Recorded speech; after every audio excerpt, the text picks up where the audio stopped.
I'm going to buy whatever I feel like buying. That wasn't a joke. It wasn't sarcasm. It was a real person, staring at nearly $30 in debt, explaining why she's earned a little reward. There's an old rule that says, if you can't pay for it twice, you can't afford it. She couldn't cover it once. She swiped the card anyway. That single attitude captures why so many people are financially underwater without making a sound. This isn't about families who can't afford food. It's not about hospital bills or rent hikes that come out of nowhere. It's about individuals earning solid incomes, sometimes exceptional incomes, and still ending up broke. People with six-figure salaries and no savings cushion. Former lottery winners who burned through fortunes. Influencers making hundreds of thousands a year, yet constantly feeling strapped for cash. Finance professionals collecting huge bonuses while juggling bills until the next paycheck hits. This is what overspending really looks like in the real world. It's not cartoonish extravagance. It's not always yachts and designer closets. It's quick dopamine dressed up as self-care. It's gradual lifestyle inflation disguised as, I've earned this. It's financial instability hiding behind a shiny car and minimum payments that barely dent the balance. The most dangerous part? Many don't realize how fragile their situation is until the income stream slows down or disappears. So this isn't just commentary on viral moments. It's about examining the behavior pattern, the psychology driving it, and the simple arithmetic people avoid. Because earning more money doesn't automatically solve the issue. Often, it magnifies it. Consider that 24-year-old with $28 in debt. She works 2 full-time jobs. She covers her rent alone. She pays her own bills. And because she's exhausted and independent, she tells herself she'll never deny her wants. On the surface, it sounds bold and empowering. In practice, it's financially dangerous. Debt doesn't sympathize with effort. Interest charges don't pause because you're tired. And sending in the minimum payment each month isn't evidence of control. It's proof the balance is still alive and quietly expanding. What's really at play isn't spreadsheets.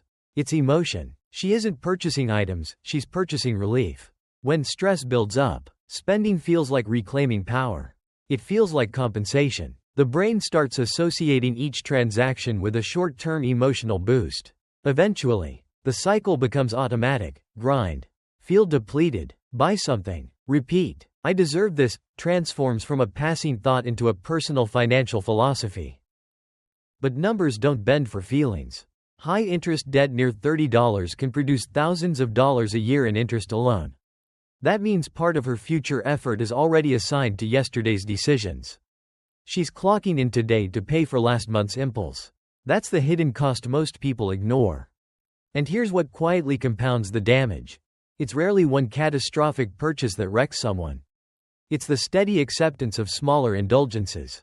The daily coffee upgrade, the celebratory weekend splurge, the tech refresh because the old one still works. But if you can't comfortably decline a $50 temptation, resisting $500 becomes harder. When $500 turns into a financed routine, $5 no longer feels outrageous, it feels reasonable. That's how living beyond your means actually begins. Not with mansions and private jets, but with emotional spending disguised as autonomy. And once that mindset takes root, it doesn't stay contained. It grows with every raise, every bonus, every new credit limit. More income simply provides more room to rationalize. Without discipline, higher earnings don't create security, they create a larger runway for the same behavior. The uncomfortable truth is this: financial collapse rarely announces itself dramatically. It builds quietly, purchase by purchase, justification by justification, and by the time reality interrupts, the lifestyle feels normal, even necessary. Spending doesn't stay flat when income rises. It usually expands right alongside it. Take a household bringing in about $140 a year. 2 parents working full-time. 2 kids. A suburban home within commuting distance of a major metro area. When they look at the annual total, it sounds substantial, but once they break it down, mortgage, daycare, food, fuel, insurance, extracurriculars, utilities, it suddenly feels ordinary. The conclusion becomes, this is just what modern life costs. And yes, certain regions are undeniably pricey. Housing alone can consume a massive share of income. But here's where the subtle shift happens. In discussions, others chime in saying they spend the same or more.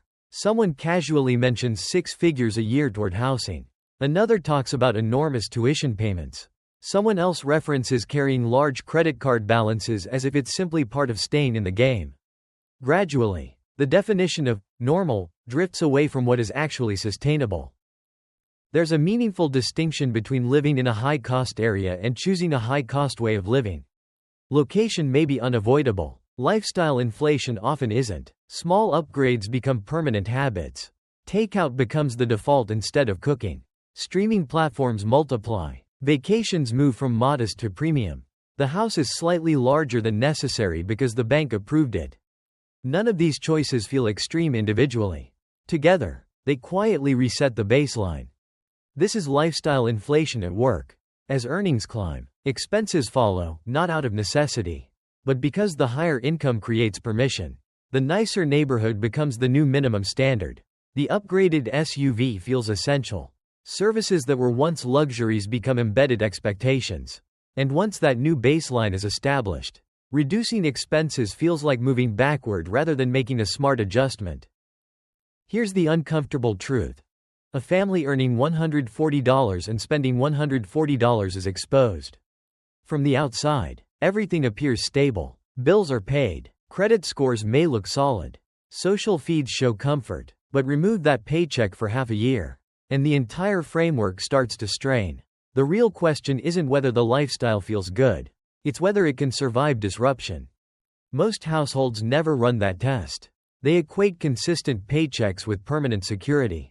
But income can change abruptly, through layoffs, illness, market downturns, or company restructuring. Fixed expenses, on the other hand, don't politely pause. When your cost of living rises to match your highest earning period, you create a system that requires peak income just to maintain equilibrium. Even a temporary dip can trigger cascading stress. Now take that same pattern and inject it with sudden wealth. Not gradual raises, not predictable growth, a lump sum arriving almost overnight. This is where the consequences intensify. Consider someone who wins $1 million on a scratch ticket. After taxes, the actual amount might land closer to half that figure. For most families, that's transformative money, enough to eliminate debt, buy a home outright, or invest for long-term security. Yet in many cases, within several years, it's gone. Or think about multi-million-dollar jackpots. After opting for a lump sum payout and accounting for taxes, the winner might retain several $1,000,000. Still an extraordinary sum, yet stories repeat themselves. Lavish trips, gambling sprees, ambitious business ventures launched without planning, expensive toys, rapid upgrades in every direction. Money that could have provided decades of stability evaporates in less than 10 years. What people often misunderstand about windfalls is this. A sudden influx of cash doesn't automatically create financial wisdom. It amplifies existing behavior. If someone already struggles with delayed gratification, a larger bank balance simply expands the scale of their decisions. Where impulse once cost $200, now it costs $20. The underlying habits remain unchanged, only the magnitude increases. A windfall is like turning up the volume on your financial personality. Discipline becomes powerful, carelessness becomes expensive. Without structure, strategy, and restraint, even millions can dissolve faster than most would imagine. If you're naturally drawn to taking chances, a large sum of money doesn't suddenly make you cautious.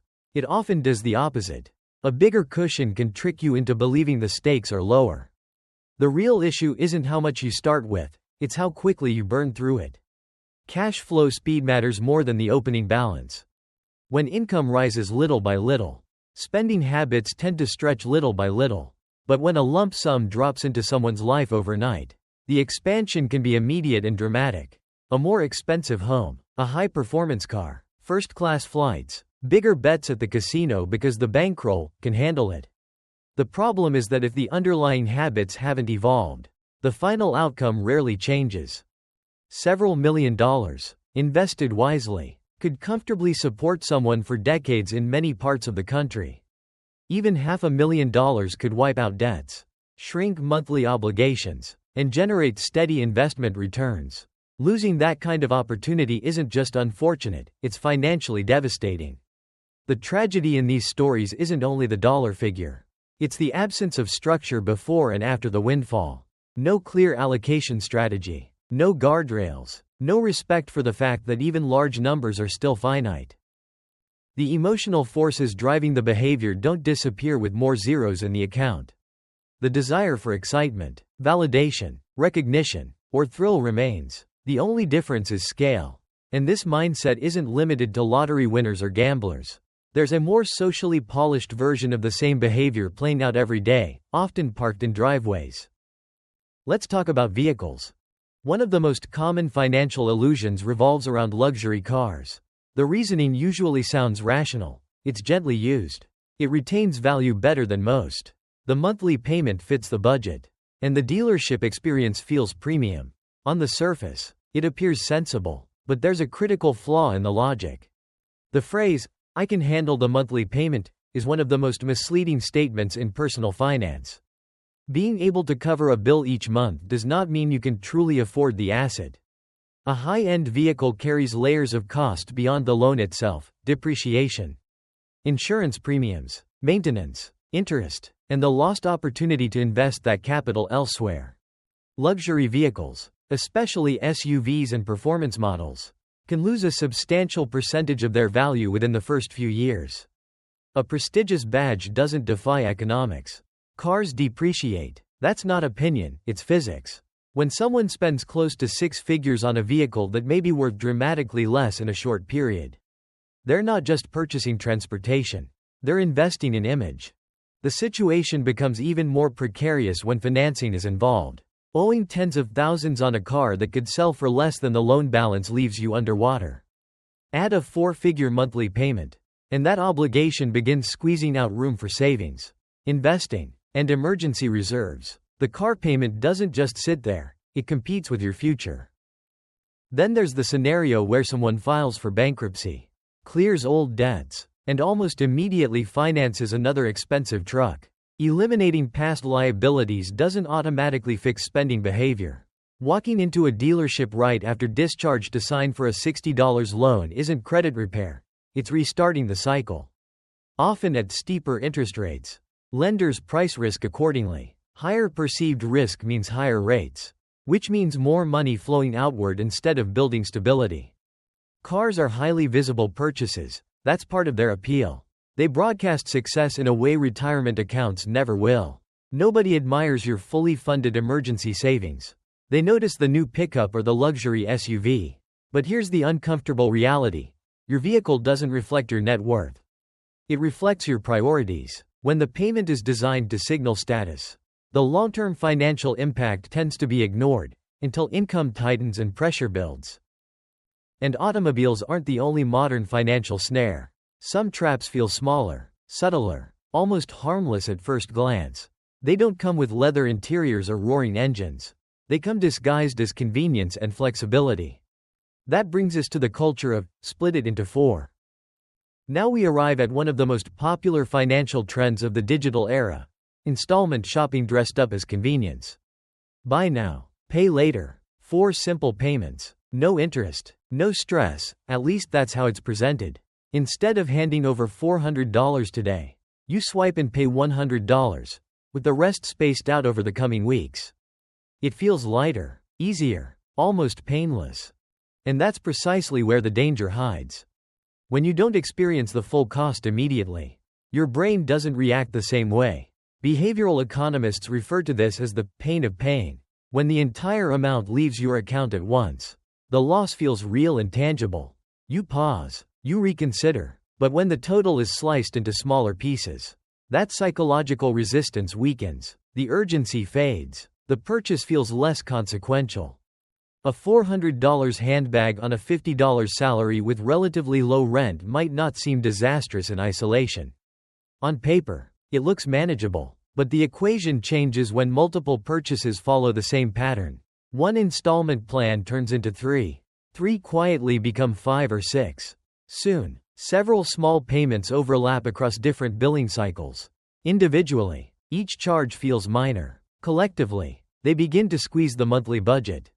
Over the past few years, these services have surged in popularity, attracting tens of millions of users.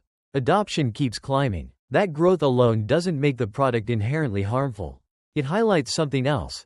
Convenience sells. But convenience without boundaries can create risk. Here's the subtle but powerful shift in thinking. The affordability question changes. Instead of asking, "Can I comfortably pay $400 for this?" the mind reframes it to, "Can I handle $100 today?" That adjustment may seem harmless, but it effectively expands your spending power without increasing your income. It stretches your obligations forward into future paychecks. This is how what you might call micro-debt culture develops. Not through dramatic collapses at first, not through headlines about bankruptcy, but through layered commitments, small promises made against money you haven't earned yet. Each one seems reasonable. Together, they reduce flexibility. The budget loses breathing room. The person who eventually gets cut off from a payment platform probably didn't feel irresponsible at the start. They likely felt savvy, modern, efficient. After all, the app made everything look clean and organized. But splitting payments is still a form of borrowing from tomorrow. It's just packaged more attractively than traditional credit. And if these small, fragmented obligations can quietly create tension, what happens when the income funding them becomes uncertain? Now let's shift to those at the top of the income ladder. Consider influencers earning $300 to $400 annually, or finance professionals collecting large year-end bonuses. From the outside, it appears they've solved the financial puzzle. Yet some openly admit they're living paycheck to paycheck despite impressive earnings. Take the influencer spending $30 to $40 per month while bringing in $60 to $100 during strong months. At first glance, that ratio seems workable, but two critical realities often get overlooked. First, that level of income is rarely guaranteed year after year. Second, spending patterns solidify quickly at higher levels.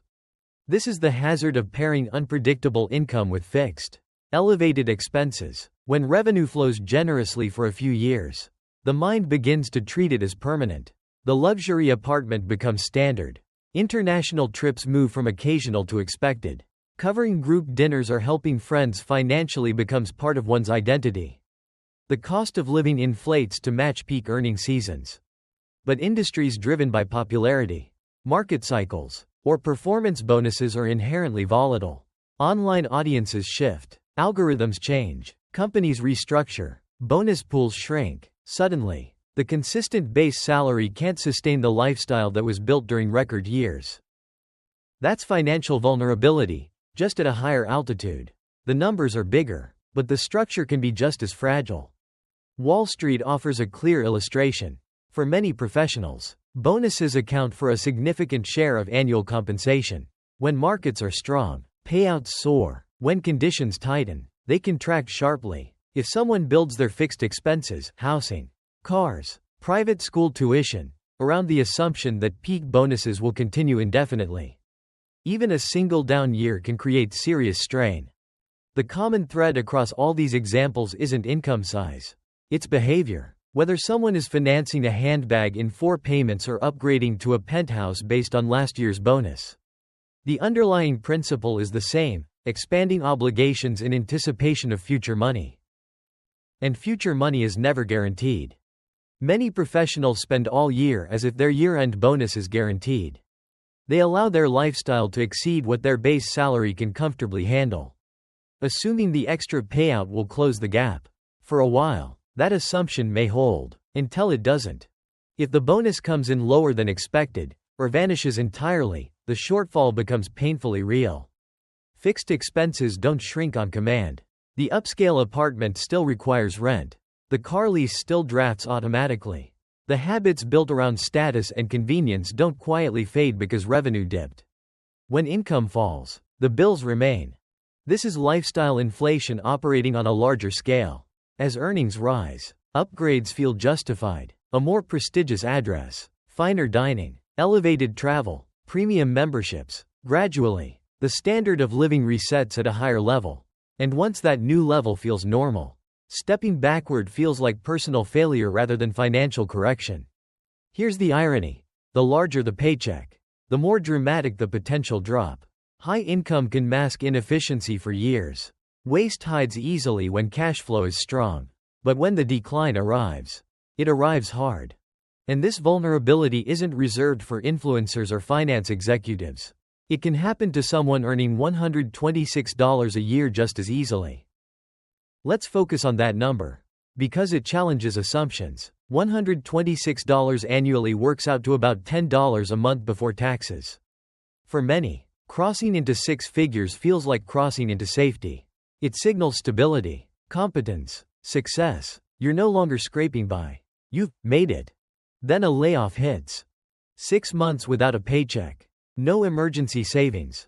$72 in outstanding debt. It's important to recognize something here. The breakdown didn't begin with unemployment. It started during the prosperous years, when income was flowing steadily and saving felt optional. When deposits land in your account every 2 weeks like clockwork, your brain begins to treat that rhythm as permanent. You design your lifestyle around that expectation. A better apartment, a newer vehicle, more frequent dining out, more convenience, more comfort. But paychecks are not permanent. Obligations are. When the job disappears, the equation becomes stark. Housing still costs money. Insurance premiums still draft. Minimum payments don't pause. Without reserves, survival shifts to borrowed funds. Groceries get charged. Gas goes on a card.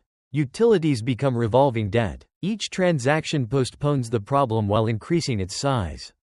Here's where it becomes even more precarious. Higher earners typically carry higher fixed costs. Larger homes, bigger car payments, more substantial monthly commitments. That means the cash burn during unemployment is faster. What once felt like an abundant $10 a month can turn into a race against dwindling resources. Even trimming expenses to $5 monthly can rapidly deplete savings if there's no cushion. Without margin, half a year is enough to permanently alter your financial path. The painful realization often comes later. Managing money responsibly at $126 would have been far easier than digging out of $72 in high-interest debt. Earnings alone don't create safety. Breathing room does. If every dollar that comes in goes right back out, that isn't wealth, it's vulnerability. And vulnerability only becomes obvious when the income stream stops. Look across all the scenarios we've discussed. Different salaries, different professions, different lifestyles, different rationalizations, yet the underlying pattern is the same. Short-term gratification crowds out long-term discipline. Fixed expenses expand quietly. Financial margin shrinks. Then a disruption, layoff, bonus cut, market shift, reveals how thin the structure really was. Living beyond your means rarely looks dramatic. It doesn't require yachts or mansions. It's usually ordinary people stretching their earnings to the edge and assuming tomorrow will cooperate. Here's the difficult truth. A high income can create the feeling of security. Only a financial buffer creates actual security. If the thought of 6 months without pay triggers panic, the lifestyle is too tight. If every raise immediately translates into upgraded expenses, the issue isn't inflation or the economy, it's design. Whether it's millions lost after a jackpot or a 6-figure earner undone by a layoff, the lesson is the same. Comfort without a cushion isn't success. It's exposure waiting to be tested.